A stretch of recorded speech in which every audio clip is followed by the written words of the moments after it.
BaconBit. All right. You stay good for the music in. I'll put the music in. Yeah, welcome to our BaconBit. Today we're going to talk about Beauty and the Beast. Wow. So it's live version 2017. So it's you and Kent. Yeah, because don't be so excited, Jake. Let's bring that up, okay? No. So, I mean, one of you is Beauty, Joel, and the other if one's you Beast. would. we were talking about how the screening was going to happen. I couldn't make it to the screening, and then we said, well, why don't we just get tickets on the night of the premiere, the first night the new Beauty and the Beast comes out. So we talk about it, and Kent and I are having this whole conversation, like, yeah, okay, wait, this time, this theater, how are the seats are filling up. We need to decide.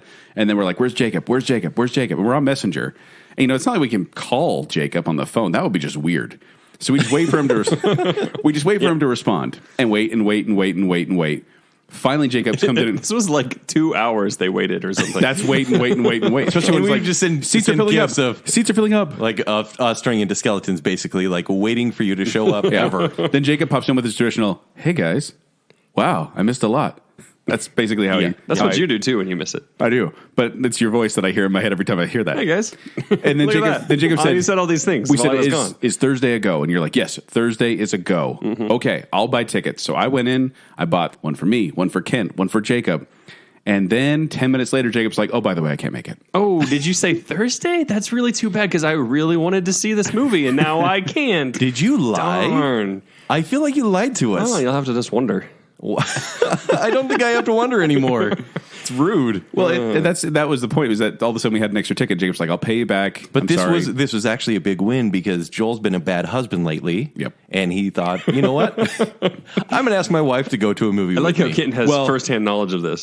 I'll tell you the And first, Joel's been a bad husband lately. I'll tell you the first-hand knowledge is I went in to talk to my wife and I said, so the screening for Beauty and the Beast is on Thursday. And she's like, oh.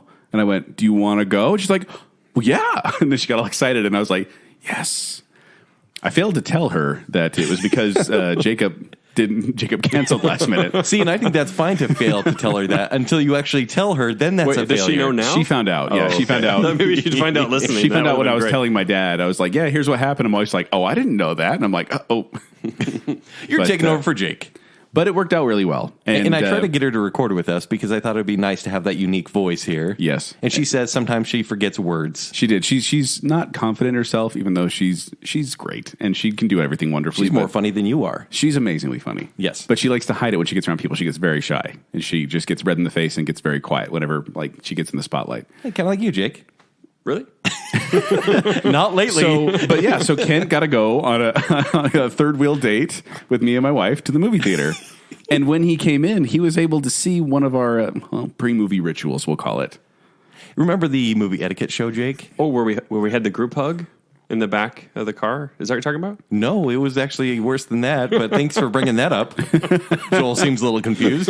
Yeah. You were there. So remember how we talked about how there shouldn't really be affection or anything or any skin, being shown. Skin-to-skin contact. Yeah. What are you talking about right now? Are you talking about the group hug again? We talked about the couple of the rules we talked about on our movie theater etiquette show were don't take off your shoes. Warm flesh on the PDAs, armrest. Okay, yeah. So I Kent, walk in. And I'm kind of like looking around, and I see Joel and his wife, and I'm like, oh, there we go. And I look down, and he's giving her a foot massage. a barefoot foot massage.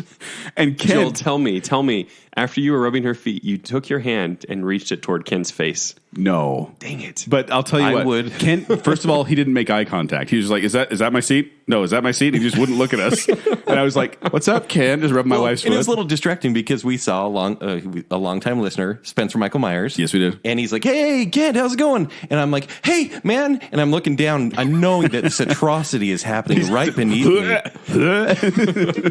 And then he puts the foot away, thankfully. Yes. Bethany seems a little bit embarrassed that Joel made her do that. Well, we then talked about it. She said, please. You made her? What does that mean? Well, I said, you will give me your foot. No, I said this will be so. now. Oh, I said this will be so funny when Oh, Kent this comes was a in. joke? This was on totally purpose? a joke. No, I'm not going to rub my wife's foot. In fact, Kent, you could tell the next In part. fact, she said, please go wash your hands. And so he had to go wash his hands. Yeah.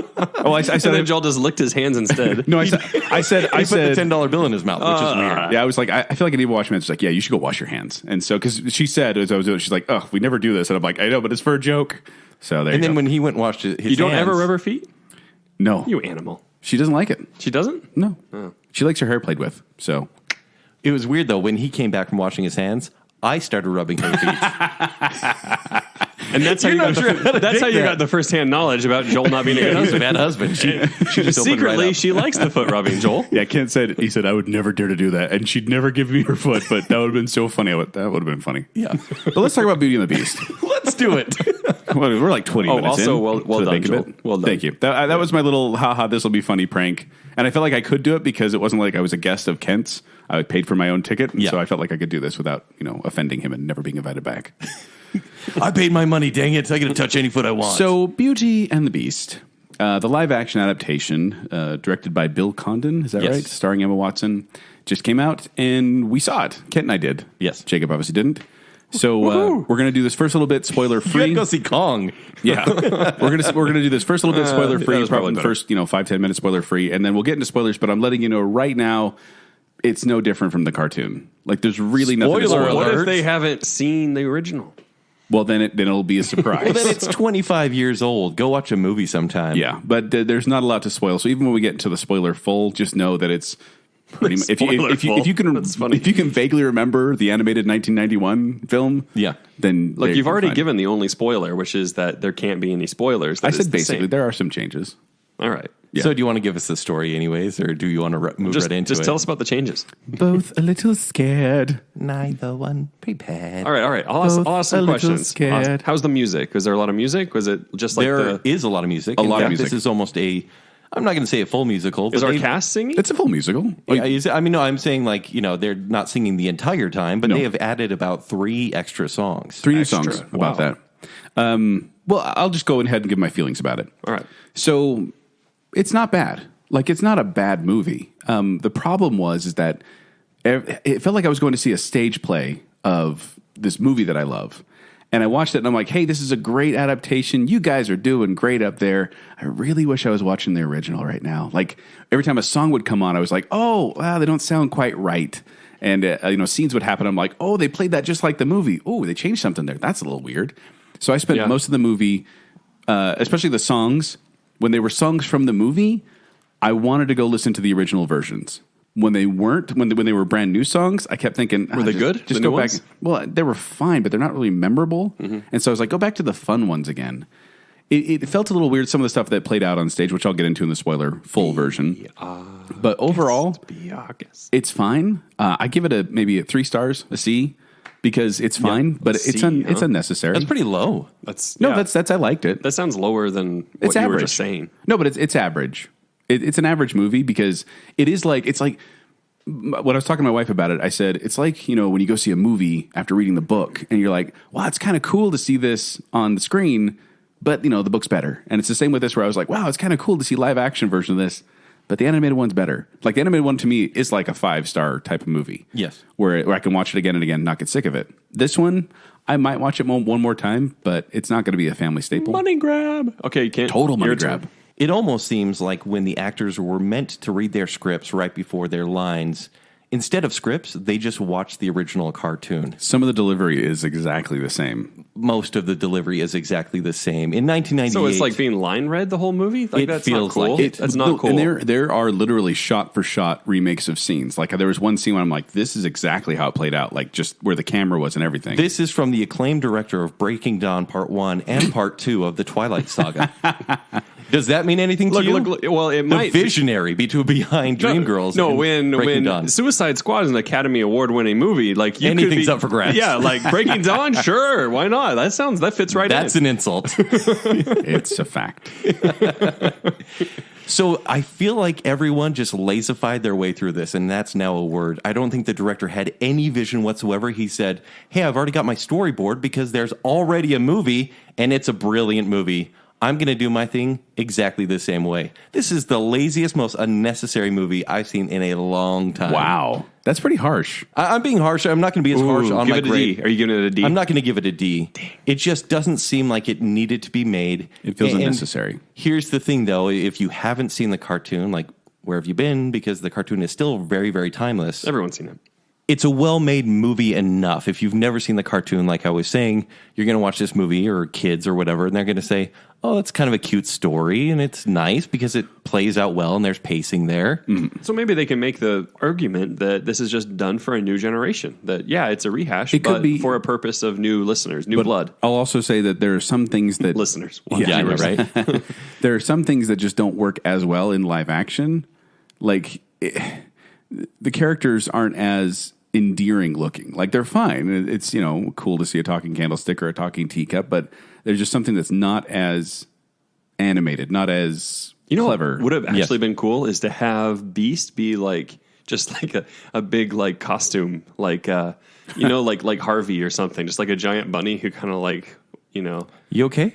He just made a Harvey reference. I know, yeah. Harvey is awesome. If you haven't seen school. Harvey, go watch Harvey. I've seen Harvey. You can save it for the hipster flip. You mean mix. instead of a weird CG creation? I did think he looked very CG. Yeah. Like I kept thinking, is Dan Stevens even there? Right. Is cousin Matthew even on the set? He was killed. What? What? But we should also talk about my wife's spoiler. Oh, you didn't give your official rating. Sorry. Yeah. What's the score or grade? It's a C.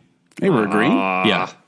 I mean, should I go? I could go lower. Honestly, by the time I write my review, it may be a C minus, but it was a fine movie. It was just not really necessary. Like, this is the extent. This is like us redoing our fast food show from season 1, trying to make it a little bit more polished, but it's still the same content and saying, hey guys, we did it again. Yeah. New audience. Sold me. Let's do it. And my wife, we did get her opinion because we talked about having her on the show, but she declined.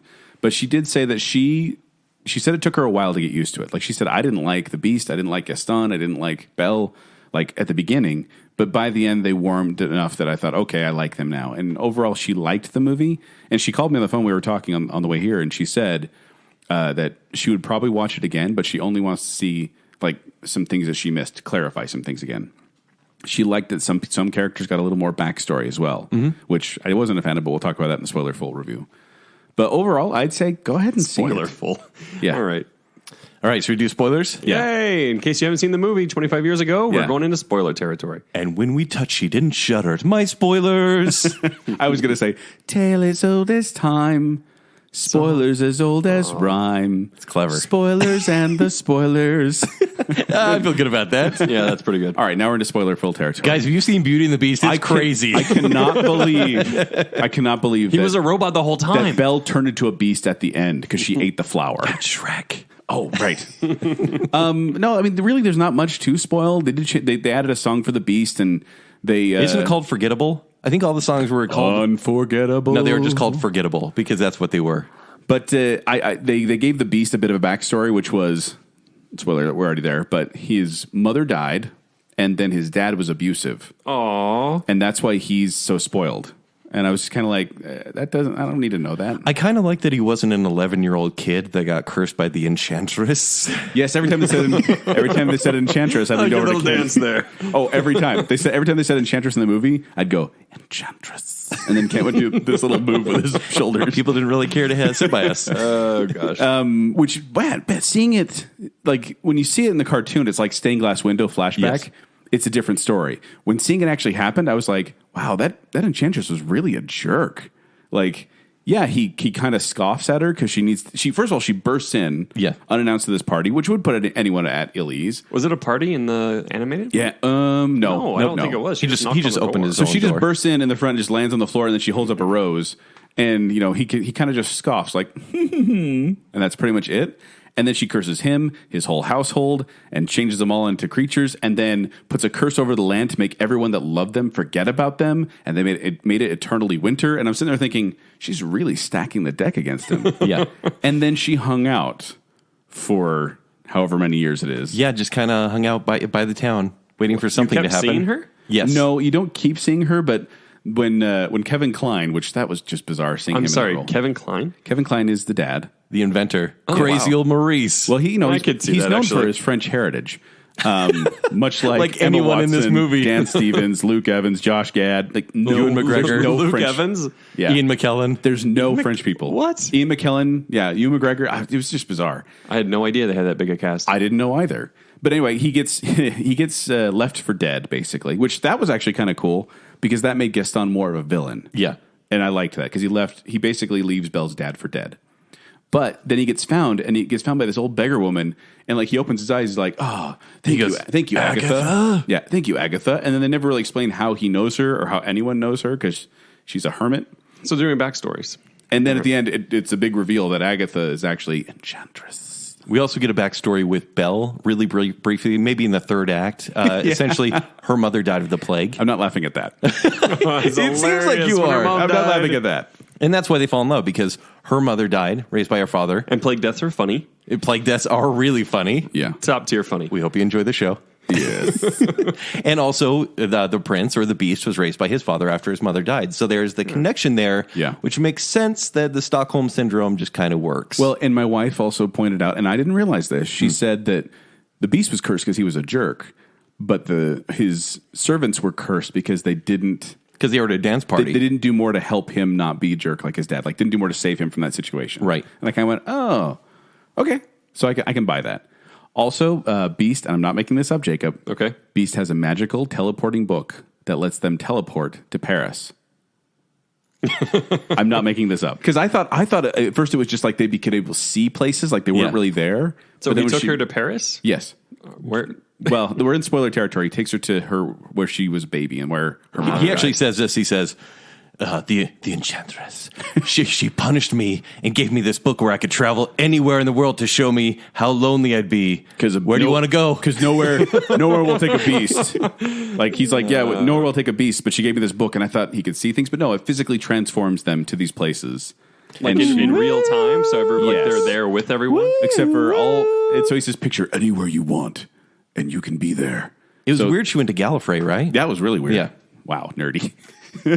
But no, so they teleport to this One room in 50 people are going to in get Paris, that. and I did like Welcome, my people. I did like they didn't have the Eiffel Tower there to kind of make it too obvious that it was Paris. Yeah, it just had what is that? Notre Dame. Notre Dame. That's right.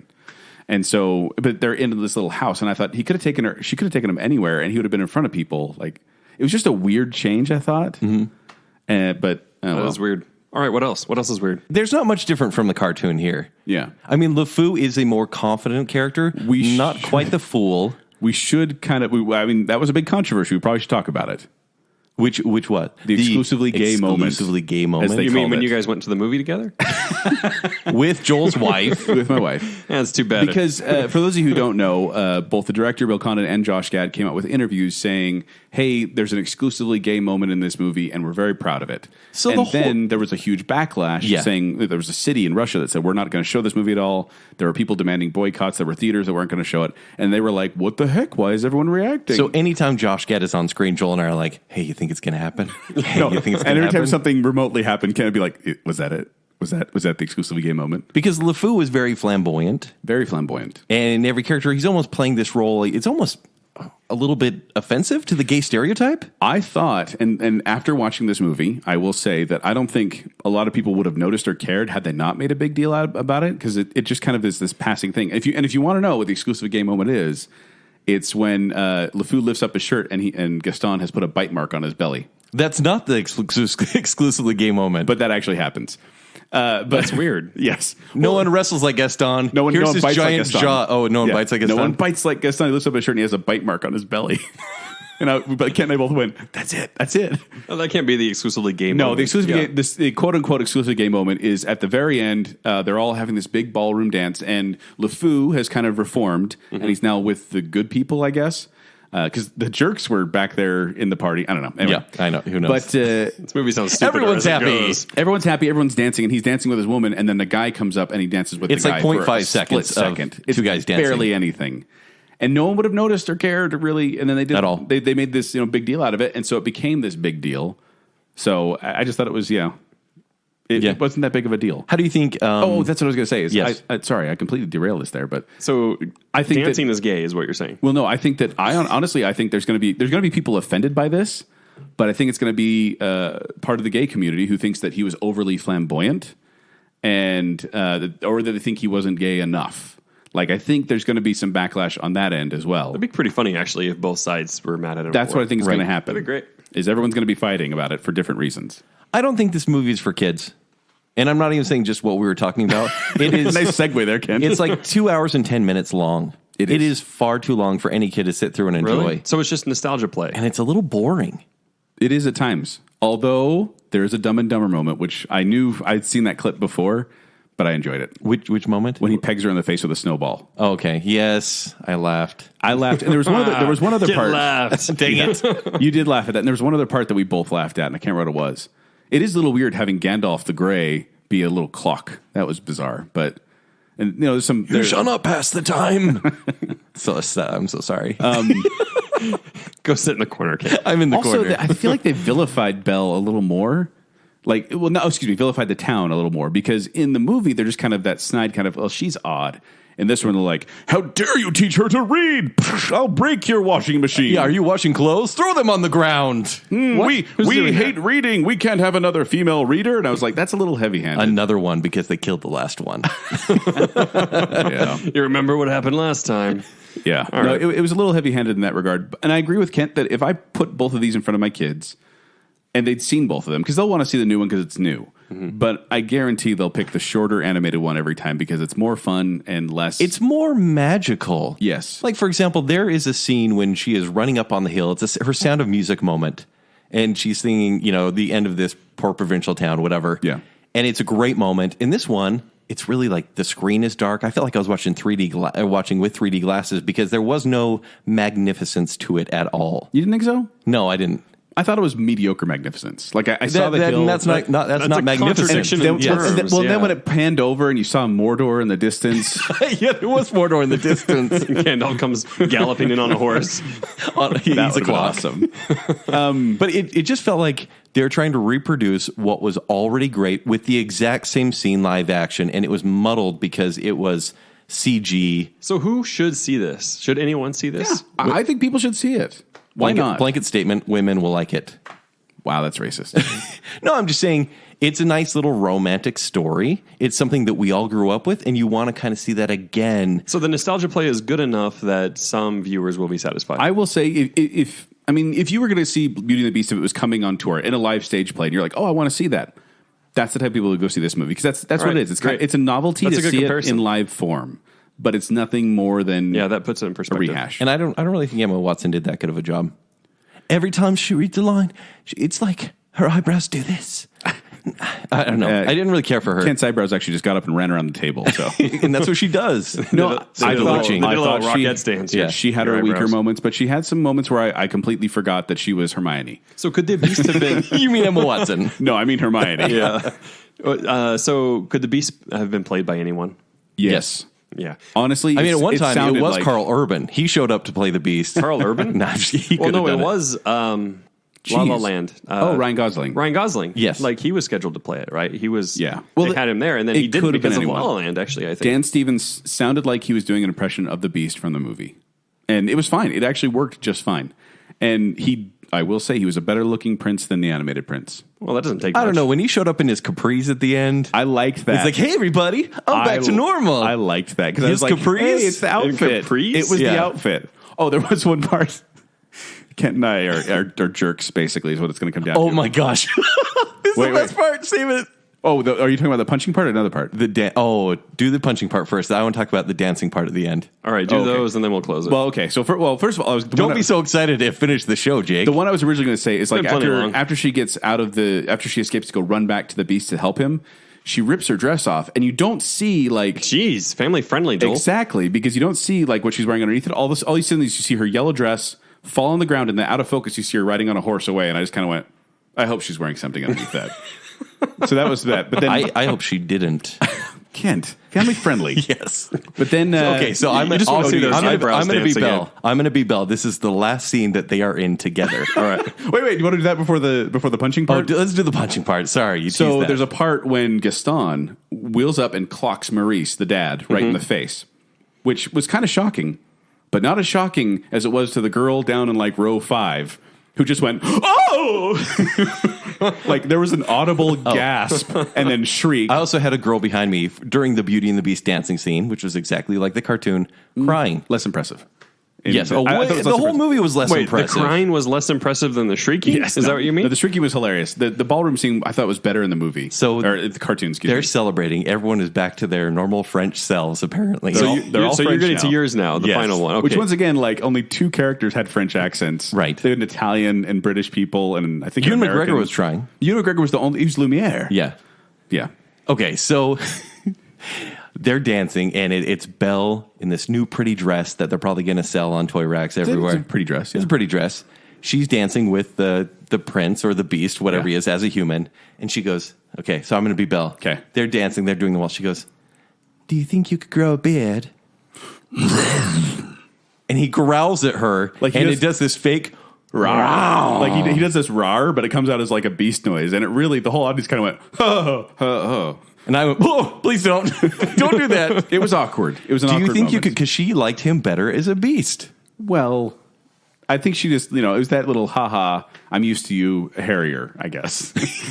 All right, let's end on that. Let's end on that. All right, I'm used to you, Harrier. All right. This has been Bacon Sale.